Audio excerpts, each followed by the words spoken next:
first ever factory outlet, Chandanagar, Mukunda Jewelers, opening soon. No making charges. ఏంటిదంతా?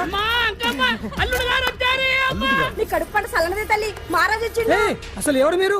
Sir, మీరు మాయ మాటలు చెప్పి తనను తల్లిని చేశారని ఆ అమ్మాయి అంటుంది. దీనికి మీరేమంటారు? మీరు ఆమెను స్వీకరిస్తున్నారా? అసలు ఇందులో నిజమేంట? మినిస్టర్ అయినంత మాత్రాన ఏమైనా చేయొచ్చు అనుకుంటున్నారా? ఏం మాట్లాడుతున్నారు? ఈ అమ్మాయికి నాకు చిచి, ఈ అమ్మాయి ఎవరు నాకు తెలియదు. ఎలాగెలగా నానెవరో నీకు తెలదు. ఓ పాలన మొహం చెప్పు. తెలియదని చెప్తున్నాను కదా. ఎవరు నువ్వు? పోలమ్మో ఎంత మాట అనేసినావు. 2 ఏళ్ల కిందట మండేసోలో నువ్వు అరకొచ్చి గవర్నమెంట్ వాళ్ళ బంగాళాలో దిగలేదు. దిగితే అసలు ఆ మాటకు వస్తే రెగ్యులర్ గా అరకొస్తుంటాడు, బంగాళాలో దిగుతూ ఉంటాడు, అక్కడే ఐటమ్స్ గురించి ఆలోచిస్తూ ఉంటాడు, ప్రజా సంస్థల గురించి ఆలోచిస్తూ ఉంటాడు. అయితే ఏంటంట, నేను ఆ బంగాళాలో పని మనిషిని. ఓ అర్ధరాత్రేలా బోర్ని వర్షం పుట్టుకుని దీపాలు ఆరిపోనాయి. బాయి చుట్టే బాగా తాగేస్తున్నాడు. నేను ఎలగలిగెళ్తుంటే అలా నా చెయ్యి తీసుకున్నాడు. ఏటి బాబు ఇది అన్నాను. నువ్వు అను అరకులో సగం రాసిస్తాను, మనువాడతాను, మగబిడ్డనిస్తాను అన్నాడు. నమ్మిన తెల్లారి చుట్టే బాయి అయ్యిండు. మగబిడ్డ అయితే పుట్టిండు, మనువు మాత్రం వాళ్ళేదే తల్లి. బాబా అరే ఇన్నాళ్ళ నుంచి నీ ఎంబడి తిరుగుతున్నా గానీ నీ ఉదార గుణం నాకే అర్థం కాలేదే. ఈ పిల్లకు పోయి అరకులో అర్ధ భాగం రాసిస్తానన్నావే, నీ టేస్టు నీ పిచ్చినాడతనం మండ. ఏ మొత్తం రాసివచ్చుగా. నోర్మై, ఇది ఎవరో తెలియదు అంటుంది. పట్టుకొని పుట్టే పుట్టోని చూడండి. రాత్రి నుంచి అయ్య కావాలని ఒకటే ఏడుపు. ఎవడు వీడా? నల్లెక్కున్నాడు. ఒక ముద్దు పెట్టుకోలేడు గారు. బావా రంగు అయితే తెల్లదే గానీ పోలికలు మాత్రం నీకులాగే ఉన్నాయి బావా. వీడు నా కొడుకు ఏంట్రా? కాదని గ్యారంటీ ఏంటి?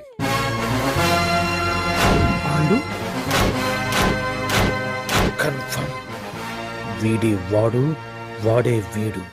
అన్నా అన్నమ్మా, ఇదంతా నువ్వు ఆడిస్తున్న నాటకం అన్నమాట. ఆడిస్తున్నది నేనే, కానీ నాటకం కాదు, నిజం కాదు. ఇదంతా అబద్ధం. మాటలతో చెప్తే సరిపోదు, ప్రజల మనిషివి కదా, నిరూపించుకోవాలి. అంటే ఏంది ఇప్పుడు నువ్వనేది? మా బావను కూడా సీతమ్మ వారిలాగా మంటల్లో దూకమంటావా? ఇదిగో పరువు కోసం ప్రాణం ఇచ్చే వంశం మా బావదే. కావాలంటే మంటలు పెట్టచ్చు, దూకుతాడు లేదు. ఏం బావా దూకడంట? ఈ దూకటాలు దాకటాలన్నీ పురాణ కాలమే, ఇది కలికాలం. అదేదో అంటారే డిఎన్ఏ టెస్ట్ అని, అది చేస్తే నిజం తేలిపోతుంది. ఏ టెస్ట్ కైనా నేను రెడీ. బావో తొందరపడి కమిట్ కావద్దు, ఇట్లా చెప్తా. ఏంటి బావా డిఎన్ఏ టెస్ట్ అంటే అది ఏమన్నా యూరిన్ టెస్ట్ అనుకుంటావా? ఏంది పుట్టు పూర్వోత్తరాలు మొత్తం బయటపడతాయా? పైగా ఆ టెస్ట్ లో గనక వాడు నిజంగా నీ బిడ్డేనని బయటపడింది అనుకో, ఆ అంకాలమ్మని నీకు అంట కట్టేస్తారు. ఇక జీవితాంతం జుంబారే జుంబకురే అనుకుంటా తిరగాల్సి వస్తుంది. ఎప్పుడన్నా మేము నేను చూడాలనుకుంటే అడవికి రావాల్సి వస్తుంది. పైగా వాడు డిఎన్ఏ కోసం అంతగా పట్టుబడుతున్నాడంటే ఇందులో ఖచ్చితంగా నిజం ఉండే ఉంటుంది. ఏంట్రా నిజం? దాన్ని చూసిన గుర్తు కూడా లేదు నాకు. నీకెక్కడ గుర్తుంటుంది బావా? నువ్వు చూసిన ఐటమ్స్ ఏమన్నా ఒకటా రెండా? పైగా ఆ రోజు తమరు మందు మత్తులో కూడా ఉన్నారంట. అందుకని ప్రస్తుతానికి ఇక్కడి నుంచి జంప్ అయిపోవడం బెటర్. ఇదంతా పెద్ద విషయాల కుట్ర. దీన్ని నేను ఖండిస్తున్నాను. మాట రాసుకోండి. నేను ఇక్కడి నుంచి వాకౌట్ చేస్తున్నాను.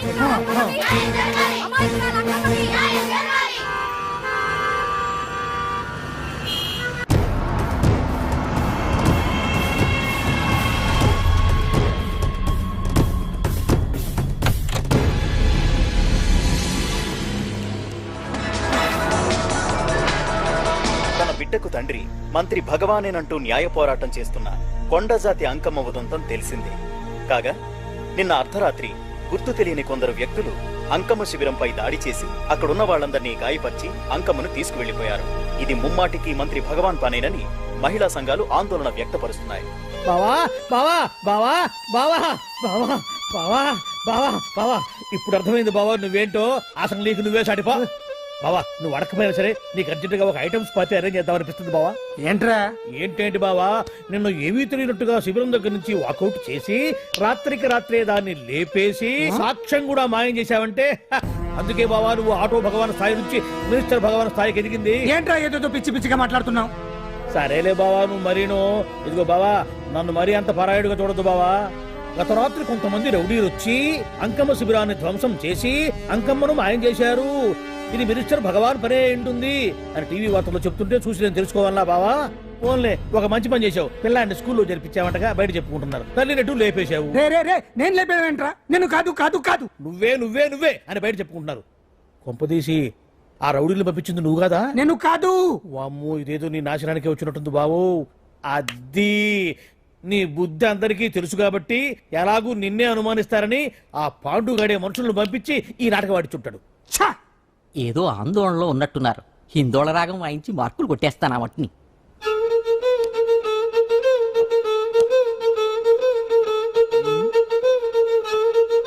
దగ్గరకు వచ్చి వాయించండి.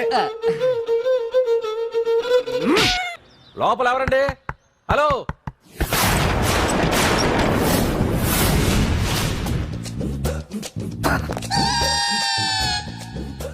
అదేంటి సార్ బంగారం లాంటి డోర్ ఉండగా కిటికీ నుంచి వచ్చారు? డోర్ లో నుంచి రావడం రొటీన్, కిటికీలో నుంచి రావడం వెరైటీ. నేనేదైనా కొత్తగా థింక్ చేస్తాను. చెప్పుకో. మీ పేరు? ఉండా, సున్నుండా. సున్నుండా? తినే పదార్థం పేరు పెట్టుకున్నారేటండి విచిత్రంగా. నీ పేరేం పేరు? ఆంజనేయులు. దేవుడి పేరు ఎందుకు పెట్టుకున్నావు? ఎదురింట్లో ఉండే అమ్మాయి పేరు తులసి. మొక్క పేరు ఎందుకు పెట్టుకుంది? రొటీన్ గా ఉండేదేది నాకు నచ్చదు. నాలాంటి వాడు కూడా పూనుకోకుంటే కొత్తదనం ఎలా పోతుందయ్యా? కొత్తగా థింక్ చేయండి అయ్యా. వెరైటీని లైక్ చేయండి ప్లీజ్. అలాగే, మీకు కొరియర్ వచ్చింది, సంతకం పెట్టండి. పాపం ఎడం చేత్తో సంతకం పెట్టడం కొంచెం కష్టమే మరి. కుడి చేత్తో సంతకం పెడితే మీ కొరియర్ వాళ్ళు ఒప్పుకోరా? మీకు లేదు కదా అని. లేదని ఎవరు చెప్పారు? లేదని ఎవరు చెప్పారు? లేదని ఎవరు చెప్పారు? అదేంటి సార్ ఇప్పటిదాకా? ఇంట్రడక్షన్ వెరైటీగా ఉండాలని. ఆరనీయుమాయి ఒడియం గుమ్మాడి ఒడియం ఎండనీయుమాయి ఒడియం ఎంతో సమయం. అరే అరే లా ఒక్కింతే లేక కదరా ఒడియాలు పెట్టుకుంటున్నాను. ఇంకో పద్యం చదివు. అమ్మో సత్య టీ అడిగి అరగంట అయింది, మర్చిపోయింది.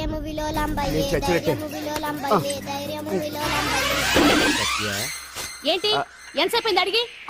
అంటే నీకు పప్పు సార్లు ఒడియాలు ఇష్టమని ఎంత కష్టమైనా పెడుతున్నాను.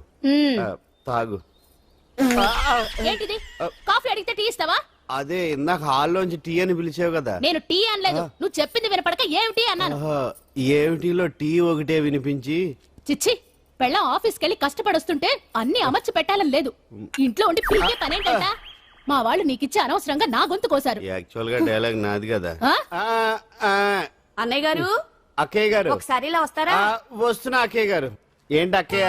అన్నయ్య గారు, ఒక కప్పు కందిపప్పు ఉంటే ఇస్తారా? దాన్నే భాగ్యం కందిపాపేడు కప్పు కూడా ఇచ్చేసాను. నువ్వు రాత్రి చక్రవాకం సీరియల్ చూసావా? మా ఇంట్లో కరెంటు ఉండి వస్తే కదా అన్నయ్య గారు చూడడానికి. మరి మీరు? ఏం జరిగిందంటే సత్యాకి తలకాయ పొడి వస్తే అమృతాంజన్ రాజు పిల్లని పడుకోబెడితే 10 అయిపోయింది. ఇంకెక్కడ చక్రవాకం? అన్నానని కాదు గాని ఏ మాటకు ఆ మాట అన్నయ్య గారు. మీలాంటి భర్త దొరకటం వదిన అదృష్టం. ఇందా కందిపప్పు కదా అడిగా, మర్చిపోయాను. అయిపోయింది. లేదు కొంచెం ఉంటే పప్పు సార్ పెట్టేశాను. అక్కయ్య గారు, దీనికి కందిపప్పు కాదు గన్నేరు పప్పు ఇవ్వాలి. కుళాయిలో నీళ్ళు వస్తున్నాయి. వదిన నా బిందు కూడా పెట్టి వచ్చేస్తున్నాను. మురటోడు నా మగుడు మోసు పడితే. ఏంటండి దారి కట్టంగా?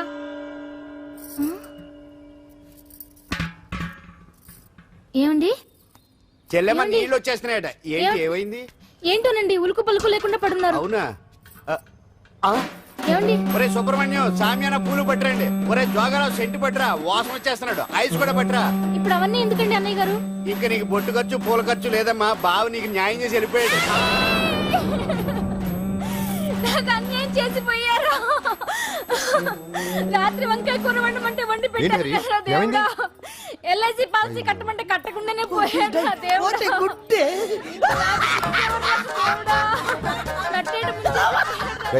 మొగుడు పోయి ఆమె ఏడుస్తుంటే నవ్వుతావేట్రా?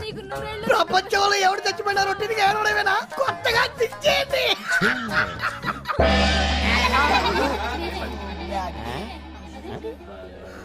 ఏటి కావుడు అందరూ ఇలా ఉన్నారేటి? ఎవడైనా పోయేటి? నువ్వే పోయావు అనుకున్నావు. నేను పోవడం శవాసనం వేసి యోగ నిద్రలోకి వెళ్ళాను. నేను శాశ్వత నిద్ర అనుకున్నాం. ఎలా పడ లేకుండా ఆసనాలు ఏంటి ఆంజనేయులు? ఆసనాలు ఉంటే తప్ప కానీ ఆసనాలు వేస్తే తప్పటి పండు. ఇదిగో నేను ఇలా ఆసనాలు వేయబట్టే ఇంత స్ట్రాంగ్ గా ఉన్నాను. యంగ్ వైఫ్ ని మెయింటైన్ చేస్తున్నాను. లేకపోతే ఇళ్ళగా పెళ్ళంచని మొగుళ్ళగా అలా ఉండిపోయింది. పదండి వదిన, నీళ్ళు ఆగిపోయి టైం అయింది. రాసి వెళ్ళమ్మా నిద్ర ట్రస్ట్. బామా బామ్స్ బామ్స్ వచ్చా ముదురు. ఏంటి బెండకాయ బాగా ముదిరిపోయి ఎందుకు పనికిరావు, అందుకని పారేస్తున్నా. మరి వంట చెయ్యలేదు. మునక్కాయలు ఉన్నాయి కదే, ఎంత పొడుగున్నా ఏం లాభం? ఇది ముదిరి చచ్చింది. వంకాయ వంకాయ లేతగా ఉన్నా కోసే కత్తిపేట ముద్దు బారి తెగి చావడం లేదు. అయినా ఇప్పటిదా 33 ఏళ్ళు ఆయే. బామా బామా అబ్బబ్బబ్బబ్బా ఆకలేస్తుంది. కడుపులో కటింగ్ ప్లేట్ పెట్టి తిప్పుతున్నట్టుంది. త్వరగా ఏదో వంట చేయి. పాండు కొంచెం చూడవా, ఎంత కొట్టినా స్టార్ట్ కావట్లేదు. ఎందుగా ఉంది? భూమి పుట్టినప్పుడు పుట్టిన బండి అది. వయసు ముదిరితే మనిషి అయినా బండి అయినా అంతే. ఎందుకు పనికిరావు. ఆగాగా వచ్చినప్పటి నుంచి చూస్తున్నాను. ఏంటే ముదురు గిదురు డబుల్ మీనింగ్ మాడుతున్నావు? నేనే కాదు బస్తీ బస్తీ అంతా కోడే కూసి కుక్కే మురుగుతోంది. ఏమని? నీకు ఇంకా పెళ్లి కాదని. నీ పెళ్లి కళ్ళరా చూద్దాం అనుకున్నాను రా. ముని మనవలతో ఆడుకుందాం అనుకున్నానే. నాకు ఆ యోగం బామ్మ, లేకుండా నేను ఒకటి అడుగుతాను చెప్పే. ఏమే, నేను పెళ్లి చేసుకోవాలంటే నాకు నచ్చిన పిల్ల దొరకాలి కదా. నువ్వు అనలే కానీ ఆ, అందమైన రాజకుమార్ నీకోసం నడుచుకుంటూ రాదురా.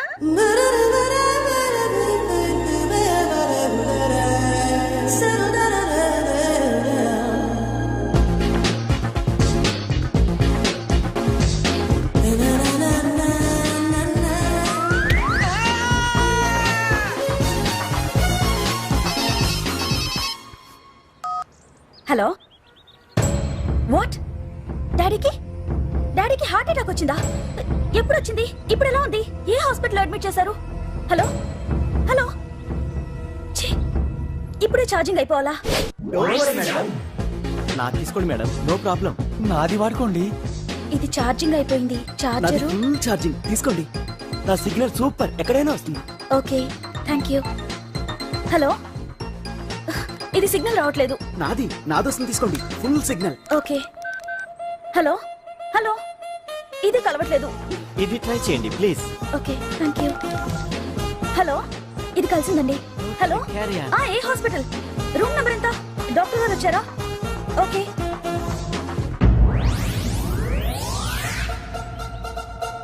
ఏంట్రా ఇంకా రాలేదు? ఎంతసేపు మాట్లాడుతురా? రే ఏదిరా, ఎక్కడికి వెళ్ళిందిరా? రే మీ సెల్ ఫోన్స్ రా. రే అటు చూడండి. ఎరా, ఎర్రదా ఎర్రదనా? అయిపోయింది అయిపోయింది, వదిలే వదిలే వదిలే. ఏయ్, ఏంటి అలా చూస్తున్నావు? ఇప్పుడు చూడ్డం ఏంటి? నేను పెద్ద మనిషిని అయినప్పటి నుంచి చూస్తున్నాను నువ్వు పెద్ద మనిషి అవుతావేమోనని. ఆహా, కన్నె పిల్లలతో ఆడుకోవాల్సిన వయసులో చిన్న పిల్లలతో ఏంటయ్యా? నాకు ఒక డౌట్, నువ్వు అసలు ఆడదానివేనా? తీసుకుపోండిరా.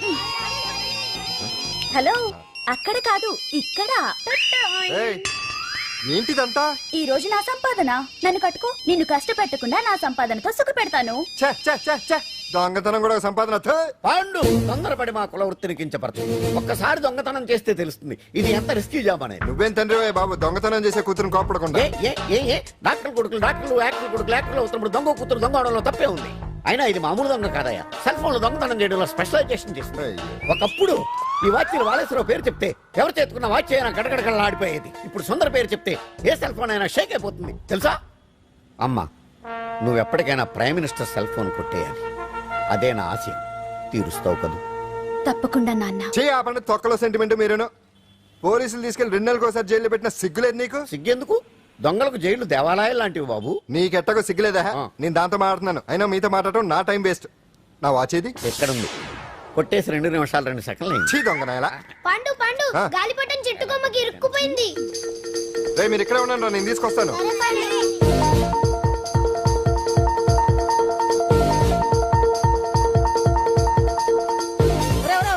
ఎక్కేస్తున్నాడు.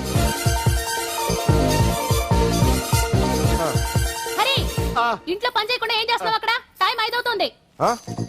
5 అయిందా? అమ్మో, పట్టుకోరా. ఏ పాడు,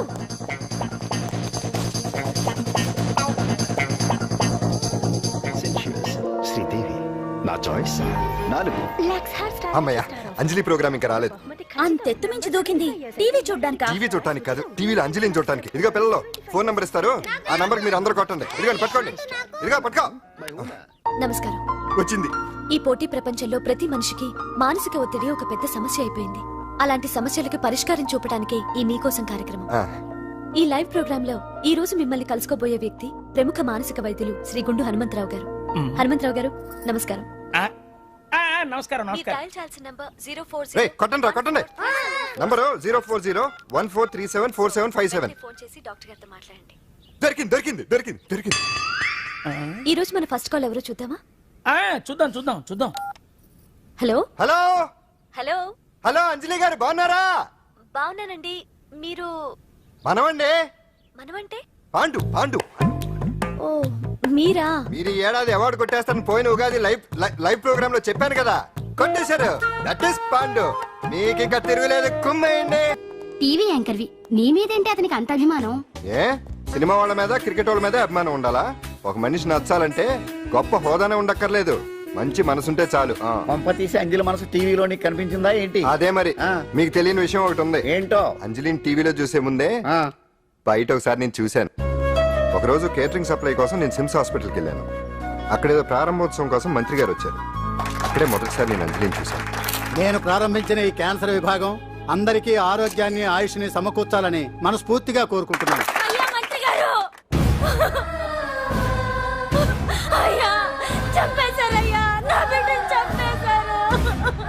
ఏం జరిగిందమ్మా? నా బిడ్డ గుండె ఆపరేషన్ ఉచితంగా చేస్తారని మీ గవర్నమెంట్ వాళ్ళు ఎడకి తీసుకురమ్మని చెప్పారయ్యా. తీరా తీసుకొచ్చాక ఆపరేషన్ రేపు చేస్తాం మాపు చేస్తామని నెలల తరబడి తిప్పుకొని చివరికి ఆపరేషన్ చేయకుండానే నా బిడ్డను చంపేశారయ్యా. నా బిడ్డకి ఊపిరి పోస్తారనుకున్నాం గానీ ఇలా ప్రాణం తీస్తారనుకోలేదయ్యా. చేసిన ఆపరేషన్స్ కే ప్రభుత్వం నుంచి గ్రాంట్ రిలీజ్ కాలేదు సార్. ఫండ్స్ లేవు, అందుకే వాయిదా వేయాల్సి వచ్చింది. ఈ రోజు ఆ బిడ్డకు పట్టే గతే రేపు మా బిడ్డలు కూడా పట్టొచ్చయ్యా. మీరే ఏదో ఒకటి చేసి మా బిడ్డల్ని కాపాడండి అయ్యా. ప్రభుత్వం సరిగ్గా స్పందిస్తే ఇలా జరగదు సార్. ఏదో ఒకరిద్దరికైతే ప్రభుత్వం సాయం చేయగలదు, కానీ మన రాష్ట్రంలో గుండె జబ్బులున్న పేద పిల్లలు 6,000 మందికి పైగా ఉన్నారు. వాళ్ళందరికీ ఆపరేషన్లు చేయించాలి అంటే 90 కోట్లు ఖర్చు అవుతుంది. అసలే ప్రభుత్వం లోటు బడ్జెట్ లో ఉంది కాబట్టి కొంత సమయం పడుతుంది. ఆ లోపు పిల్లల ప్రాణాలు పోకుండా ఉండాలిగా సార్.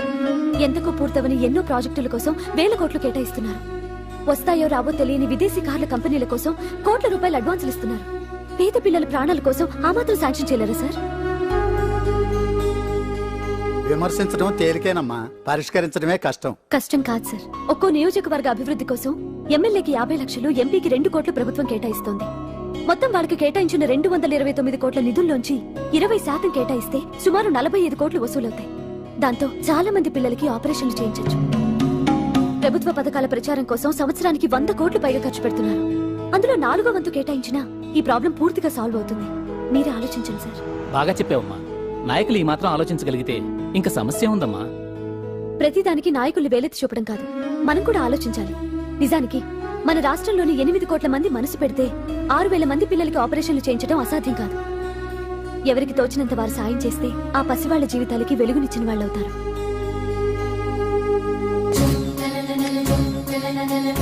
ఇదిగోండి సార్ చెక్. ఇప్పటి వరకు నేను సంపాదించిందంతా ఈ పిల్లల కోసం విరాళంగా ఇస్తున్నాను.